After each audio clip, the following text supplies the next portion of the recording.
జయ శ్రీరామ. అందరికీ నమస్కారం. శ్రీనివాస ఛానల్‌కి స్వాగతం. కామెడీ షో చేసి చాలా రోజులైంది. అందుకని ఒక చిన్న కామెడీ షోతో ఈ వీడియో. ప్రపంచ ఆహార భద్రతా దినోత్సవం అని వాట్సాప్‌లో మెసేజ్‌లు రావడం మొదలెట్టాయి. వాటిని చూడగానే నాకు నవ్వు వచ్చింది. ఏమిటో ఈ మాతృదినం, పితృదినం, థ్యాంక్స్ గివింగ్, కృతజ్ఞతా దినం, ఆహార భద్రతా దినం. మనకి ప్రత్యేకంగా చెప్పాలా అన్నం గురించి? చిన్నప్పటి నుంచి దాని విలువ తెలుసుకుని పెరగలేదు. అన్నం పరబ్రహ్మ స్వరూపం, కంచం ముందు కూర్చుని ఏడవకు అని మొట్టికాయలు తిని పెరగలేదు. తైత్తరీయోపనిషత్తు భృగువల్లిలో అన్నానికి సంబంధించి కొన్ని మంత్రాలుంటాయి. అందులో ఒక మంత్రం గురించి మాట్లాడుకుందాం.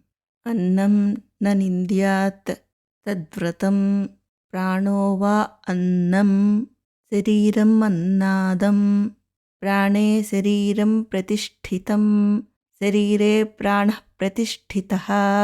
ఇలా సాగుతూ ఉంటుంది ఆ మంత్రం. ఈ మంత్రానికి ప్రతిపదార్థం తెలుసుకుంటే అన్నం అన్నమును నింద్యాత్ దూషించకూడదు అనగా నిందించకూడదు. తత్ అది వ్రతం పరమ నియమముగా పెట్టుకోవాలి. ప్రాణ వై ప్రాణమే నిశ్చయముగా అన్నం అన్నము శరీరం ఈ భౌతిక శరీరం అన్నాదం అన్నాన్ని తినేది అనగా భోక్త ప్రాణే ప్రాణమునందు శరీరం శరీరము ప్రతిష్ఠితం ఆధారపడి ఉన్నది శరీరే శరీరమునందు ప్రాణ ప్రాణము ప్రతిష్ఠిత నిలిచి ఉన్నది తత్ ఏతత్ అన్నం అందువల్ల ఈ అన్నము అన్నీ మరొక అన్నముతో అనగా ఒకదానిపై ఒకటి ప్రతిష్ఠితం ఆధారపడి ఉన్నది. సహ్ యహ్ ఎవడైతే ఏతత్ అన్నం ఈ అన్నము అన్నే ప్రతిష్ఠితం అన్నమునందే ప్రతిష్ఠితమై ఉన్నదని వేద తెలుసుకుంటాడో ప్రతితిష్ఠతి అతడు జీవితంలో స్థిరపడతాడు. అన్నవాన్ సమృద్ధిగా అన్నము కలవాడును అన్నాధ ఆ అన్నాన్ని అరిగించుకునే చక్కని ఆరోగ్యవంతుడును భవతి అవుతాడు. ప్రజయా ఉత్తమ సంతానము చేతను పశుభిః పశు సంపద చేతను అనగా ఐశ్వర్యం చేతను బ్రహ్మవర్చసేన బ్రహ్మ తేజస్సు చేతను మహాన్ భవతి గొప్పవాడు అవుతాడు. కీర్త్యా మహాన్ సత్కీర్తి చేత మహోన్నతుడు అవుతాడు. ఈ చక్కని మంత్రానికి అర్థం ఏంటంటే అన్నాన్ని ఎప్పుడూ నిందించకూడదు అనగా దూషించకూడదు. ఇది ఒక పరమ పవిత్రమైన వ్రతంగా అంటే నియమంగా పెట్టుకోవాలి. ప్రాణమే అన్నము శరీరమే అన్నాన్ని తినేది కనుక శరీరం ప్రాణం మీద ఆధారపడి ఉంది. ప్రాణం శరీరం లోపల నిలిచి ఉంది అంటే ఈ రెండు ఒకదానితో ఒకటి ఆధారపడి ఉన్నాయి. కాబట్టి ఈ సృష్టిలో ఒక అన్నం మరొక అన్నంలోనే స్థిరమై ఉంది. ఈ పరమార్థాన్ని ఎవరైతే తెలుసుకుంటారో వాళ్ళు ఈ లోకంలో చక్కగా స్థిరపడతారు. వారు పుష్కలంగా అన్నం కలిగి ఉంటారు. మంచి జీర్ణశక్తిని పొందుతారు. సంతానంతో పశు సంపదతో బ్రహ్మ వర్చస్సుతో అనగా జ్ఞాన తేజస్సుతో కీర్తి ప్రతిష్టలతో మహాత్ములు అవుతారు. ఇది ఈ మంత్రానికి అర్థం. ఇప్పుడు మన గౌరవ డాక్టరేట్ అజ్ఞానకుడి దగ్గరకు వద్దాం. స్వపచుడు అంటే సొంతంగా వంటలు చేసుకునేవాడు. ఎందుకంటే దేవుడు అంటే అప్పడుగుతాడంట. ఎల్లలోకములను అప్పడగు తిరు వెంకటాద్రీషు గంటి అప్పడగండి దేవుడు అప్పడగండి సార్. మరి ఒక భూతం వచ్చింది.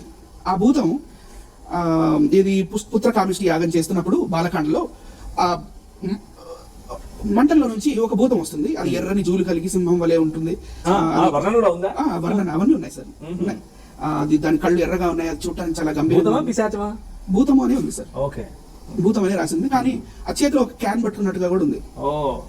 అది తర్వాత మళ్ళీ వచ్చి దశరథుడికి నమస్కారం పెట్టి ఇది దేవతలు అన్నముతో వండిన పాయసము అని చెప్పి ఇస్తుంది. అన్నముతో అంటే బియ్యం రైస్.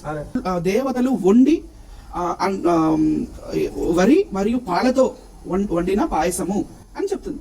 ఏ వీడియోలో ఏది చెప్పినా, టీవీ ఛానల్లో చెప్పినా, లేదా నార్మల్ వీడియోస్ లో చెప్పినా విషయాలని ఎంతగానో పరీక్షించి మాత్రమే చెప్తాం, కానీ మా నోటికి వచ్చింది మాత్రం మేము చెప్పం. ఇతగాడు విషయాలని బాగా పరిశీలించి, బాగా పరీక్షించి, తెలివి తక్కువ మాటలు, తప్పుడు అర్థాలు, వక్ర భాష్యాలు బాగా చెప్తాడనమాట. 1200 సమాధానాలకి ప్రశ్నలు రాసేసిన ఈ అజ్ఞానకోటికి ఇప్పుడు నేను ముందు చెప్పిన అన్నం గురించిన మంత్రం ఇస్తే ఏం చెప్తాడు, ఎలా చెప్తాడు? అన్నం అని వచ్చిన ప్రతి చోట బియ్యం లేకపోతే వరి, వరి బియ్యం, తెల్ల బియ్యం అని పెట్టి చదువుతాడనమాట. అన్నం, వరి బియ్యం, శరీరం, భౌతిక శరీరం, అన్నాదం, వరి బియ్యాన్ని తినేది, తత్ ఏతత్ అన్నం, అందువల్ల ఈ వరి బియ్యం అన్నే మరొక బియ్యమునందే ప్రతిష్ఠితం ఆధారపడి ఉన్నది. ఏతత్ అన్నం, ఈ వరి బియ్యం అన్నే ప్రతిష్ఠితం, వరి బియ్యమునందే ప్రతిష్ఠితమై ఉన్నదని ఎవడైతే తెలుసుకుంటాడో వాడు అన్నవాన్, సమృద్ధిగా వరి బియ్యము కలవాడును, అన్నాథ, ఆ వరి బియ్యాన్ని అరిగించుకునే చక్కని ఆరోగ్యవంతుడును భవతి, అవుతాడు. స్థూలంగా మంత్రానికి అర్థం చెప్పమంటే ఎలా చెప్తాడంటే, వరి బియ్యాన్ని ఎప్పుడూ నిందించకూడదు, ఇది ఒక వ్రతంగా పెట్టుకోవాలి, ప్రాణమే వరి బియ్యము, శరీరమే ఆ బియ్యాన్ని తినేది, శరీరం ప్రాణం మీద ఆధారపడి ఉంది, ప్రాణం శరీరం లోపల నిలిచి ఉంది అంటే ఈ రెండు ఒకదానికొకటి ఆధారం. ఎలాగంటే ఈ సృష్టిలో ఒక వరి బియ్యం మరొక వరి బియ్యంలోనే ప్రతిష్ఠితమై ఉంది. ఎవడైతే ఈ పరమార్థాన్ని తెలుసుకుంటారో వారు ఈ లోకంలో గొప్పగా స్థిరపడతారు, వారు పుష్కలంగా వరి బియ్యం కలిగి ఉంటారు. ఈ విధంగా మన గౌరవ డాక్టరేట్ అయిన అజ్ఞానకోటి గారు వారి తింగరి గొర్రెలకి వివరించి చెప్తారనమాట. అప్పుడు మనందరం ఏమనుకోవాలంటే, మిత్రులారా, అది విషయం మీకు ఈ వీడియో నచ్చింది అనుకుంటున్నాను. నచ్చితే ఒక లైక్ కొట్టండి, ఒక షేర్ కొట్టండి, ఒక కామెంట్ పెట్టండి. ఛానల్కి ఇప్పటిదాకా సబ్స్క్రైబ్ చేసుకున్నట్లయితే తప్పక సబ్స్క్రైబ్ చేసుకోండి. మళ్ళీ మరొక వీడియోతో have a great day. Bye bye.